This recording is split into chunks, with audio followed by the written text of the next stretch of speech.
안녕하세요. 사연동행입니다. 세상을 살다 보면 그 누구에게도 꺼내지 못한 이야기가 한둘쯤은 있죠. 이곳은 그런 마음들을 조용히 들어주는 작은 공간입니다. 구독은 공짜지만 그 마음은 참 귀하고 고맙습니다. 구독해주신다면 큰 힘이 될 거예요.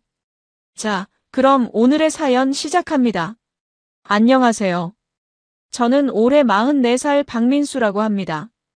중고차 수출업을 하고 있고 성격이 좀 무뚝뚝한 편이라 말주변이 없는 편인데 이런 이야기를 하게 될 줄은 정말 몰랐습니다. 결혼한 지 12년째, 아내는 이하연이고 39살이죠. 영어 유치원에서 아이들을 가르치는 선생님입니다. 제가 워낙 거친 사업을 하다 보니 아내는 항상 단정하고 조용한 편이었어요. 담배도 술도 안 하고 화장도 진하게 안 하는 그런 사람이었습니다. 그런데 지난달 어느 날이었죠. 평소처럼 집에 와서 빨래감을 정리하고 있는데 아내 블라우스에서 이상한 냄새가 났어요. 처음엔 뭔가 했는데 코를 가까이 대고 맡아보니까 담배 냄새더라고요. 그것도 아주 진한 냄새였습니다. 저는 담배를 끊은 지 벌써 3년이 넘었고 아내는 원래 담배를 안 피우는 사람이거든요. 혹시나 해서 아내한테 물어봤죠. 여보, 혹시 담배 피워? 그랬더니 아내가 깜짝 놀라면서 말하더라고요. 무슨 소리야? 내가 언제 담배를 피웠다고 그래? 아니야, 그냥 옷에서 담배 냄새가 나서. 아, 그거? 유치원 옆에 공사하는 곳이 있어서 그런가 봐. 공사 아저씨들이 거기서 담배를 많이 피우거든. 그때는 그런가 보다 했습니다. 실제로 요즘 어디든 공사하는 곳이 많잖아요. 그런데 며칠 뒤에 또 같은 일이 생겼어요.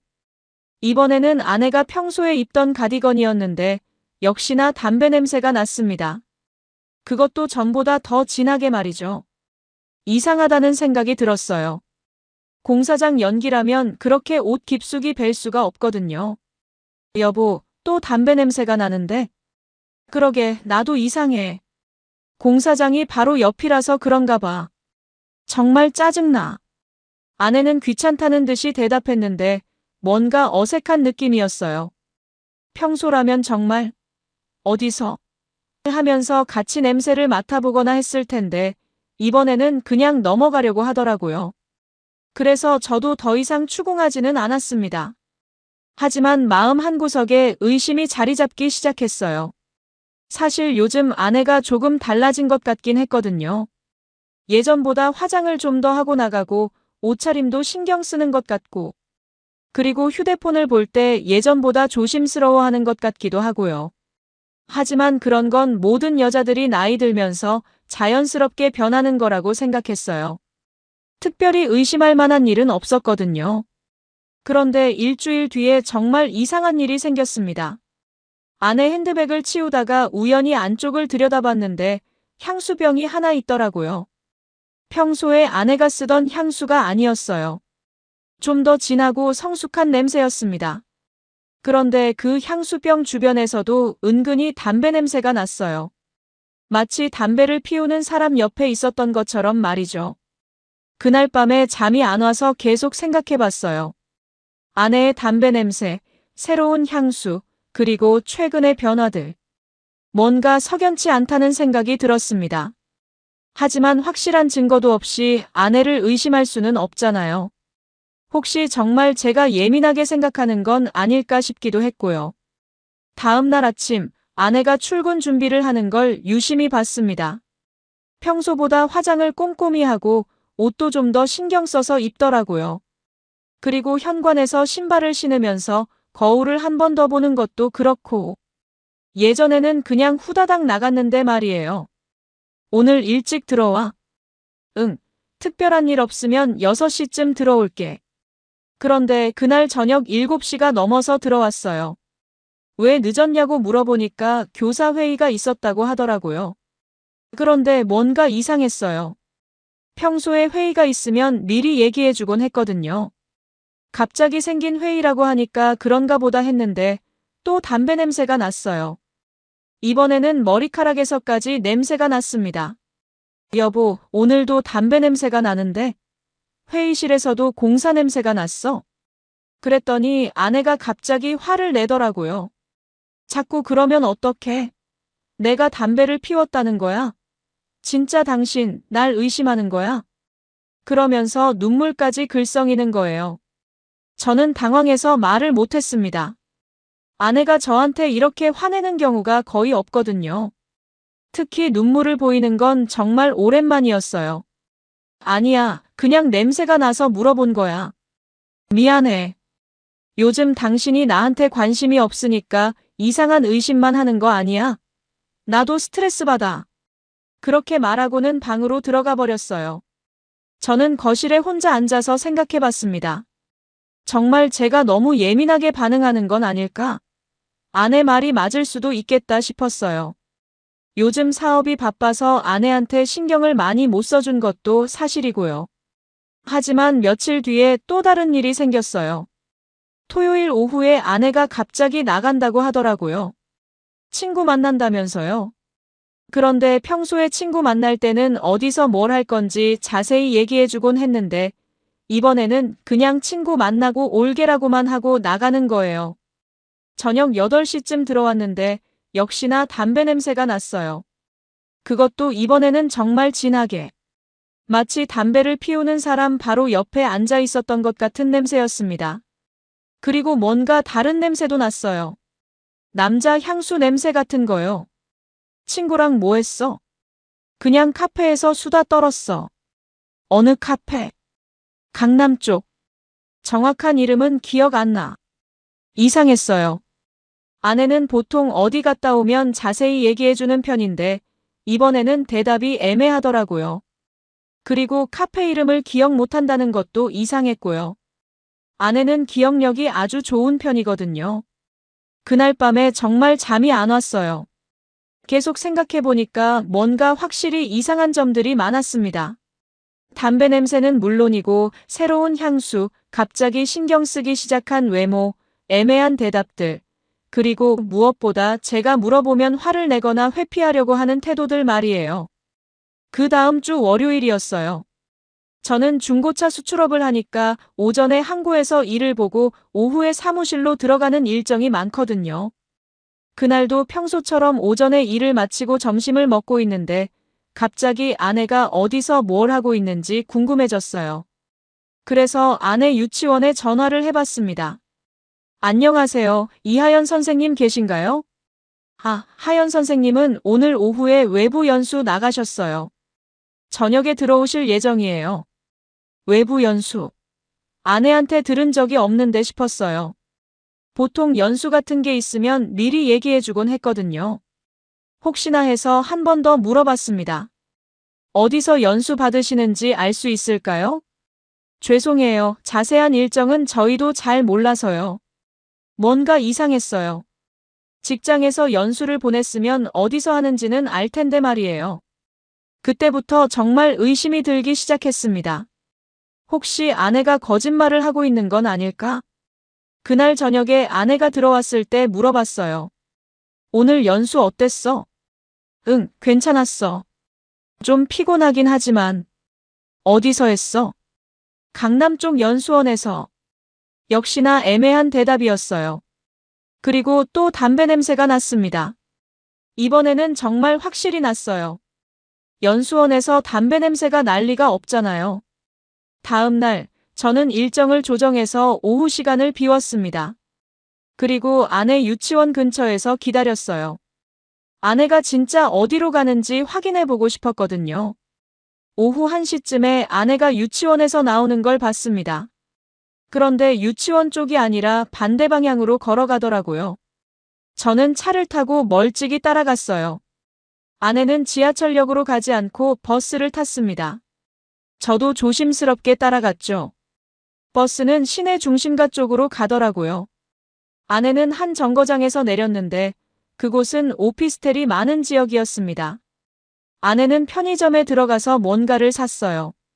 저는 차에서 지켜보고 있었는데 라이터와 캔커피를 사는 것 같았습니다. 라이터? 담배를 안 피우는 아내가 왜 라이터를 사는 걸까요? 그때부터 심장이 빠르게 뛰기 시작했어요. 아내는 편의점에서 나와서 바로 앞에 있는 오피스텔로 들어갔습니다. 저는 차에서 내려서 멀리서 지켜봤어요. 아내는 엘리베이터를 타고 올라갔고 저는 어느 층에서 내리는지 확인하려고 했지만 잘 보이지 않았습니다. 그날은 그냥 돌아왔어요. 하지만 마음이 정말 복잡했습니다. 아내가 왜 오피스텔에 들어간 걸까? 혹시 정말 제가 생각하는 그런 일이 벌어지고 있는 건 아닐까? 하지만 확실한 증거가 없으니까 섣불리 판단할 수는 없었어요. 집에서 아내를 봤을 때는 평소와 다르지 않았습니다. 저녁 준비를 하고 있더라고요. 그런데 역시나 담배 냄새가 났어요. 이번에는 정말 확실했습니다. 그리고 뭔가 다른 냄새도 났어요. 남자 향수 냄새 같은 거였는데 제가 쓰는 향수와는 전혀 다른 냄새였습니다. 그날 밤에 잠을 못 이뤘어요. 계속 생각해보니까 모든 게 의심스러웠습니다. 담배 냄새, 라이터, 오피스텔, 그리고 거짓말들. 하지만 아직도 확신이 서지 않았어요. 혹시 제가 잘못 본 건 아닐까? 아내가 다른 일로 그곳에 간 건 아닐까? 다음 날, 저는 다시 그 오피스텔에 갔습니다. 이번에는 관리사무소에 들어가서 거짓말을 했어요. 제가 그 건물에 사무실을 얻으려고 한다면서 어떤 층에 어떤 사무실들이 있는지 물어봤죠. 관리소 직원이 친절하게 설명해 주더라고요. 9층은 대부분 개인 사무실이나 작은 회사들이고 7층부터는 개인 원룸형 오피스텔이에요. 개인 원룸형 오피스텔. 그 말을 듣는 순간 가슴이 철렁했어요. 혹시 아내가 그런 곳에 간 건 아닐까? 혹시 출입 기록 같은 걸 확인할 수 있나요? 보안 때문에 궁금해서요. 출입 기록은 개인정보라서 함부로 보여드릴 수는 없지만 저희가 관리하고 있긴 해요. 저는 그날은 그냥 돌아왔습니다. 하지만 계획을 세웠어요. 다음에 아내가 또 그곳에 간다면 정확히 어느 층 어느 호실에 가는지 확인해야겠다고 생각했어요. 사흘 뒤 기회가 왔습니다. 아내가 또 연수 간다고 하더라고요. 저는 미리 그 오피스텔 근처에서 대기하고 있었어요. 오후 2시쯤에 아내가 나타났습니다. 역시나 편의점에서 뭔가를 사고 오피스텔로 들어가더라고요.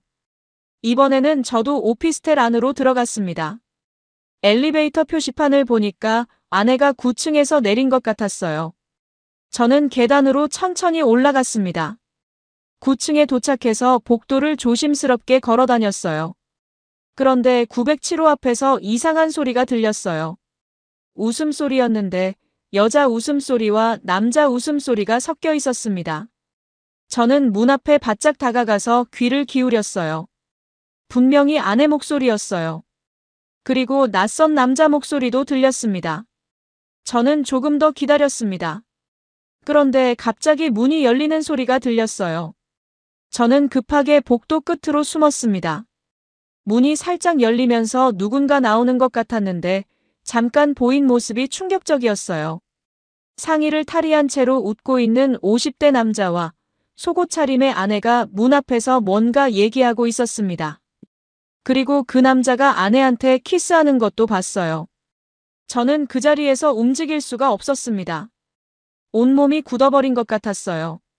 몇 분 뒤에 문이 닫혔고 저는 그제서야 그 자리를 벗어날 수 있었습니다. 엘리베이터를 타고 내려오면서도 머리가 멍했어요.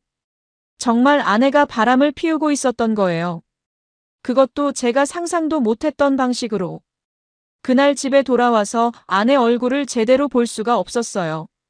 저녁을 먹으면서도 계속 그 장면이 머릿속에 맴돌았습니다. 상의를 벗은 남자, 속옷 차림의 아내, 그들의 키스. 모든 게 악몽 같았어요. 오늘 연수 어땠어? 응, 괜찮았어. 좀 피곤하긴 하지만. 똑같은 거짓말이었어요. 아내는 아무렇지도 않게 거짓말을 하고 있었습니다. 저는 더 이상 참을 수가 없었어요. 하지만 바로 따져묻기보다는 확실한 증거를 모아야겠다고 생각했어요. 다음 날부터 저는 본격적으로 증거를 모으기 시작했습니다. 먼저 차량 블랙박스를 확인해 봤어요. 아내가 그 오피스텔에 들어가는 모습이 녹화되어 있었습니다. 그리고 휴대폰에 녹음 앱을 깔아서 대화를 녹음할 준비도 했어요. 며칠 뒤에 또 기회가 왔습니다. 아내가 친구 만난다고 하고 나가더라고요. 저는 이번에도 따라갔어요. 역시나 같은 오피스텔로 들어가더라고요. 저는 이번에는 907호 문 앞에서 좀 더 오래 기다렸습니다. 그리고 휴대폰으로 녹음을 시작했어요. 문 너머로 들리는 소리들을 모두 녹음했습니다. 아내와 그 남자의 대화, 웃음소리, 그리고 다른 소리들까지. 정말 듣기 힘든 내용들이었지만 증거를 위해서 참았어요. 상무 오빠, 우리 이러면 안 되는 거 아니야? 왜? 너 남편이 널 행복하게 해주냐? 나랑 있을 때가 더 좋지 않아? 그렇긴 하지만 죄책감이 들어. 하연아, 사랑에는 죄가 없어.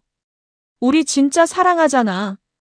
그 대화를 들으면서 정말 화가 났어요. 하지만 끝까지 들었습니다.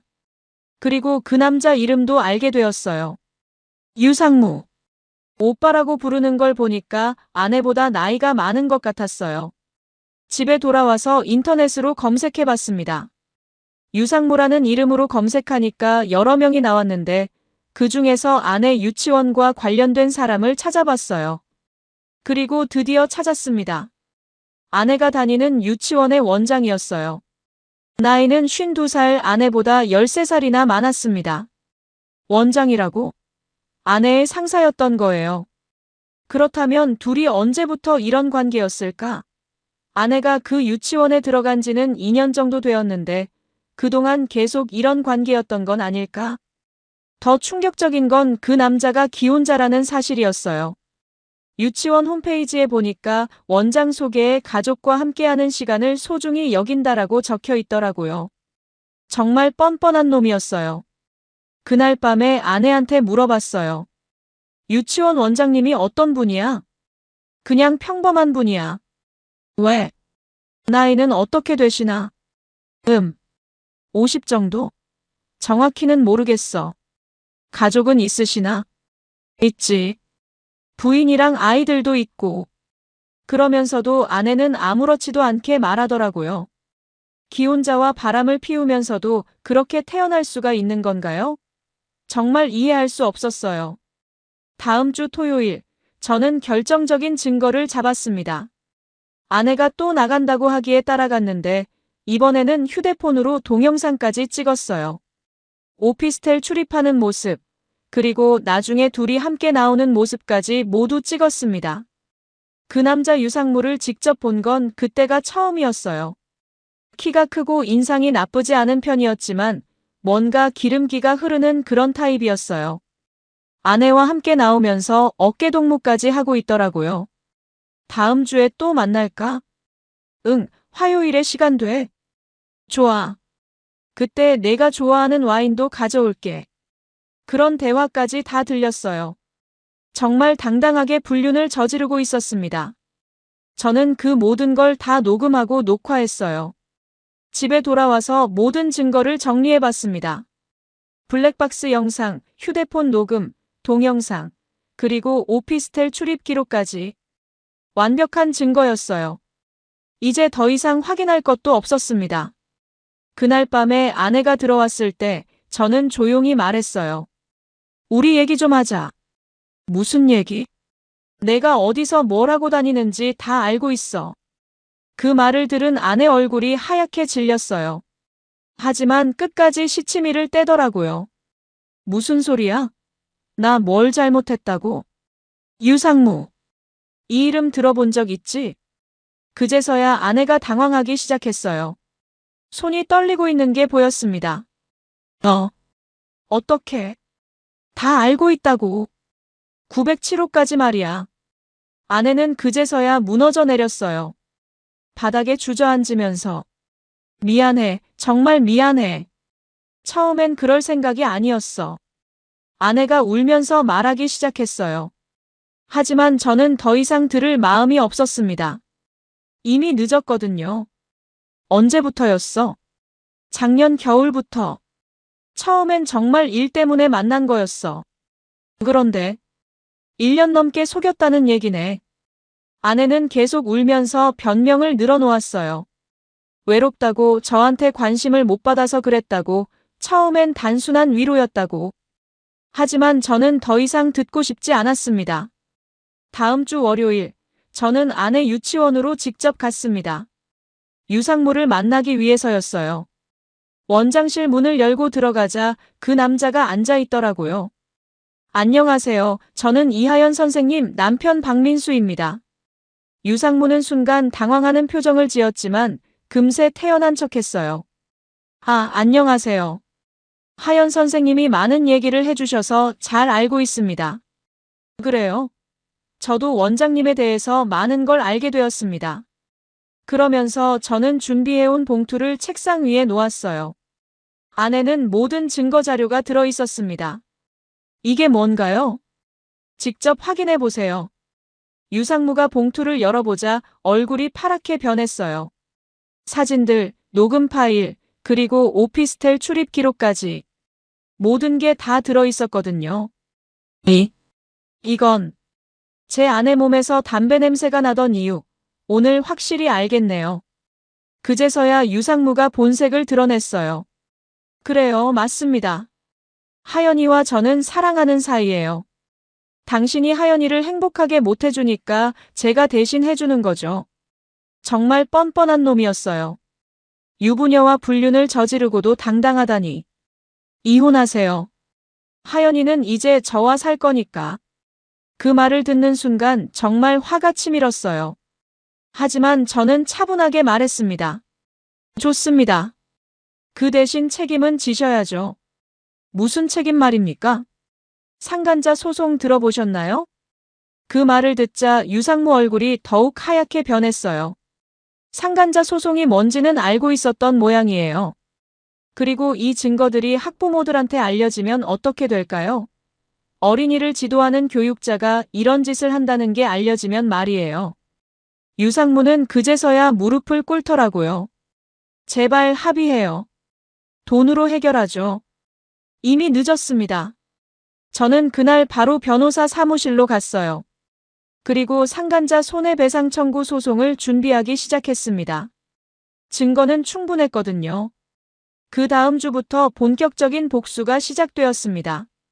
먼저 법원에 상간자 소송을 제기했어요. 유상무가 유부녀인 제 아내와 1년 넘게 부적절한 관계를 맺었다는 증거와 함께 말이죠. 그리고 유치원 학부모 커뮤니티에도 글을 올렸습니다. 우리 아이들을 맡기고 있는 원장님이 어떤 분인지 알아야 할 것 같아서 올립니다. 증거 사진들과 함께 상황을 자세히 설명했어요. 어린이를 지도해야 하는 교육자가 남의 집안을 파괴하고 있다고 말이죠. 반응은 폭발적이었어요. 학부모들이 난리가 났습니다. 항해 전화가 빗발쳤고 유치원 앞에서 시위까지 벌어졌어요. 이런 사람이 우리 아이들을 가르친다고? 당장 사퇴하라. 교육자 자격이 없다. 유상무는 며칠 못 버티고 유치원 문을 닫아야 했습니다. 학부모들이 모두 아이들을 빼버렸거든요. 그리고 다른 유치원에서도 취업이 불가능해졌어요. 교육계에서 완전히 매장된 거죠. 아내 하연도 마찬가지였어요. 교육청에서 조사가 들어왔고 교사 자격이 박탈되었습니다. 그리고 학부모들 사이에 소문이 퍼져서 다시는 유아교육계로 복귀할 수 없게 되었어요. 법원에서는 상간자 손해배상 판결이 나왔습니다. 유상무에게 3천만 원, 하연에게 2천만 원의 배상금을 지급하라는 판결이었어요. 그리고 이혼 소송에서도 제가 승소했습니다. 위자료로 5천만 원을 받았고요. 총 1억 원의 돈을 받게 되었지만 그건 중요하지 않았어요. 중요한 건 그들이 제대로 된 죗값을 치렀다는 거였습니다. 마지막 날 아내가 집을 나가면서 편지를 하나 남겼어요. 정말 미안합니다. 용서해 주세요. 다시 시작할 수 있을까요? 저는 그 편지를 찢어버렸습니다. 그리고 마지막으로 한마디 했어요. 이제 내 몸에서 나는 냄새는 담배 냄새가 아니라 죗값 냄새겠구나. 지금 저는 새로운 곳에서 새 출발을 하고 있습니다. 받은 돈으로 사업도 확장했고 마음의 평화도 찾았어요. 그들이 어떻게 살고 있는지는 모르겠지만 아마 쉽지 않을 거예요. 자업자득이죠. 처음에는 단순한 담배 냄새였습니다. 하지만 그 냄새 뒤에 숨겨진 진실은 정말 끔찍했어요. 아내의 배신, 그리고 뻔뻔한 불륜남의 태도까지. 하지만 저는 포기하지 않고 끝까지 진실을 밝혀냈습니다.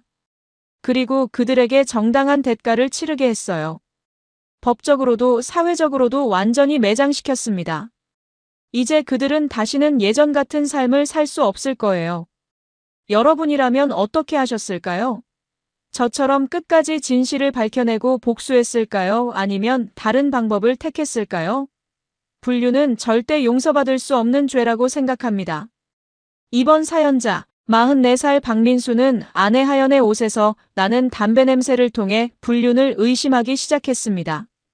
미행 끝에 아내가 유치원 원장 유상무와 오피스텔에서 만나고 있다는 사실을 발견했어요. 1년 넘게 계속된 불륜이었습니다. 박민수는 모든 증거를 수집한 뒤 상간자 소송을 제기하고 학부모 커뮤니티에 폭로했습니다. 결국 유상무는 유치원을 폐업하고 교육계에서 매장되었고 하연도 교사 자격을 박탈당했습니다. 박민수는 총 1억 원의 배상금을 받으며 완벽한 복수에 성공했습니다. 여러분이라면 이런 상황에서 어떻게 하시겠습니까? 여러분, 오늘 사연 어떻게 들으셨나요?